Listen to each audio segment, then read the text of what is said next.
Assalamualaikum warahmatullahi wabarakatuh. Saya Dikson Lexiata Larima ingin mempresentasikan tentang Front Pembela Islam untuk memenuhi ujian akhir semester teknik presentasi saya.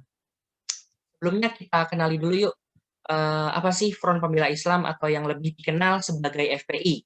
Nah, mereka tuh adalah sebuah organisasi massa yang berhaluan Islamisme konservatif yang ada di Indonesia dan didirikan pada tahun 1998 oleh Muhammad Rizik Syihab dengan dukungan dari tokoh militer dan politik pada saat itu.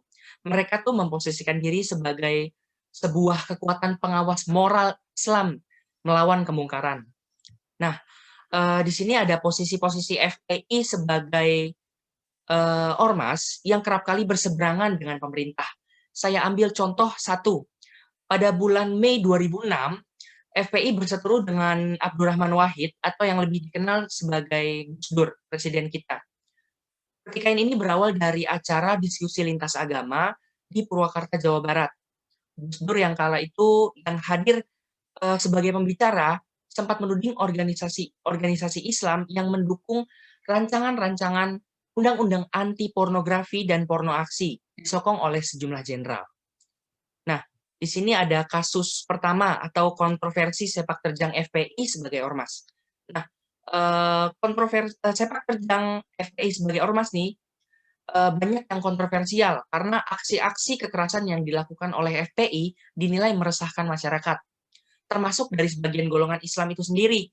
Dan beberapa ormas pun menuntut agar FPI dibubarkan. Nah, kasus yang kedua ada beredarnya anggota FPI mendukung ISIS. Seperti yang kita tahu, ISIS kan sangat dilarang ya, sangat dilarang dan memang menjadi suatu terorisme bagi negara ini. Nah, di sini video yang beredar mengenai FPI mendukung keberadaan ISIS di Makassar pada 25 Januari 2015 menjelaskan bahwa adanya ayat massal ISIS yang didukung oleh anggota FPI. Terus yang ketiga, ini yang masih hangat diperbincangkan ada momen pulangnya Habib Rizik Syihab. Kepulangannya disambut oleh ribuan massa yang telah memadati halaman Terminal 3 Bandara Soekarno-Hatta pada Selasa 10 November 2020. Nah, penyambutan Rizik Syihab pun berimbas pada kondisi lalu lintas tol Cengkareng ke arah Bandara Soekarno-Hatta terpantau padat merayap. Kedatangan imam besar FPI itu disambut dengan sejumlah massa yang terlihat mengabaikan protokol COVID-19, seperti tidak menggunakan masker dan tidak menjaga jarak. Dan juga ada peristiwa kilometer 50 FPI dan polisi. Nah, bentrok yang terjadi di kilometer 50 tol Jakarta Cikampek antara polisi dengan FPI mengakibatkan 6 laskar FPI tewas karena tembakan. Ini jika dilihat di kasus-kasus itu, maka bulat keputusan pemerintah untuk membubarkan FPI. Bisa dilihat ini adalah organisasi terlarang seperti itu.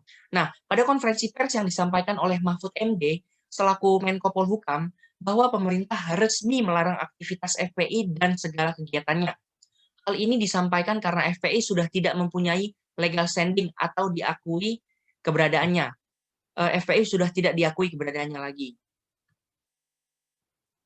Setelah itu ini ada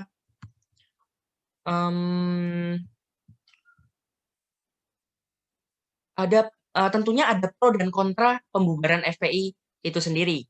Nah, dari sisi pro, foto yang pertama ada Sekretaris Fraksi P3 DPR Ahmad Baidowi mengatakan pemerintah memiliki wewenang memberikan izin maupun melarang keberadaan organisasi kemasyarakatan atau ormas sesuai ketentuan perundang-undangan. Jadi negara berwenang kapanpun yang ia mau untuk membubarkan asal itu mematuhi ketentuan perundang-undangan. Dan dari sisi kontra, ada Amnesty Internasional Indonesia menganggap bahwa pelarangan terhadap apapun kegiatan FPI berpotensi mendiskriminasi dan melanggar hak berserikat dan berekspresi sehingga kian lambat laun akan memundurkan yang namanya demokrasi atau menghilangkan yang namanya demokrasi. Mungkin menurut saya cukup yang saya sampaikan. Terima kasih. Wassalamualaikum warahmatullahi wabarakatuh.